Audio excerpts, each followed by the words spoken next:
Print, email, Facebook, Twitter. More opinion. Royal wedding. 8 better ways to spend the night. Come Saturday night, most of the world will be glued to their television sets, reveling in a ceremonial tribute to love that can only be achieved through enormous, taxpayer-funded wealth. While it's refreshing to see how popular hereditary monarchy is in 2018, for anyone who isn't a member of the royal family, watching the wedding is a massive waste of time. In the end, it'll be like every other wedding you've been bored stiff by, only longer, more expensive and with more obnoxious voiceover commentary. Here's some better alternatives for your Saturday night. 1. Consolidate your super funds. The royal wedding is a multi-million-pound tribute to futility, in which it differs from most weddings only in price. Instead of watching breathtaking levels of cash being squandered on an event that won't actually benefit anyone in a practical sense, why not use the time to improve your own lot?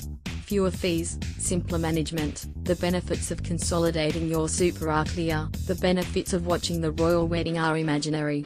GIF. Consolidate your super and get rich. Pause. GIF 0.2 MB. Settings 2. Celebrate the monarchy in a more meaningful way. If you're a lover of kings and queens and primogeniture, watching a party on the other side of the world is an insipid way to demonstrate that love. Instead, throw your own party and show your appreciation by reenacting the gunpowder plot of 1605, a royal spin on the murder mystery night. It'll allow your pals to actively embody the spirit of the monarchy, rather than passively watching a televised wedding. The luckiest member of the party will get to play Lord Chamberlain Thomas Howard, 1st Earl of Suffolk, and will bring the evening to a climax by ensnaring the gunpowder plotters and, in the final glorious tribute to the royals, have them hanged, drawn and quartered. Watch the entire Fawlty Towers while everyone else is celebrating the mustiest of British traditions. Why not remind yourself of the worthwhile things the scepter dial has given the world?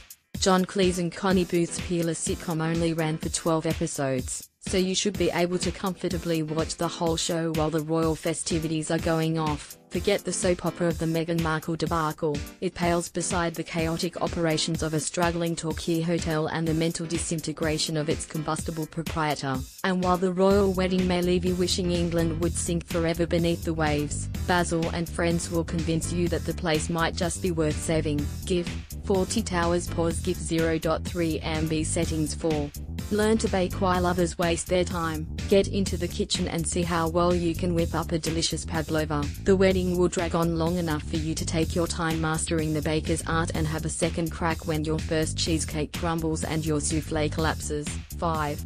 Play Risk. Instead of watching a spectacular display of the dying British Empire, sit down and build your own. With Risk, the World Conquest themed board game, your family can live like the British elite by conquering the globe and subjugating its peoples. Visit the Penguin Parade at Phillip Island. GIF. Penguins show the pitfalls of married life. Pause. GIF 0.1 MB. Settings. The royal wedding is a procession of people you don't know walking past in formal wear. You can get the same experience by heading down to Phillip Island and watching the nightly Penguin Parade, only the penguins are much cuter. 7. Get married. Why should Harry and Meghan have a monopoly on love on this special day? Anyone who has ever been married will tell you it's much more fun than watching someone else get married. Switch off the TV and be a participant in life, not a spectator. Grab a preacher and a couple of witnesses and make it happen. If you don't have a special someone in your life, you have a day and a bit to find one, which is ample really. Read the Communist Manifesto. Marx and Engels' groundbreaking pamphlet is only 12,000 words long, and will not only crystallize why you've been feeling such resentment towards the royal family, but provide you with some concrete ideas for what to do next. Ben Pobji is a writer and comedian.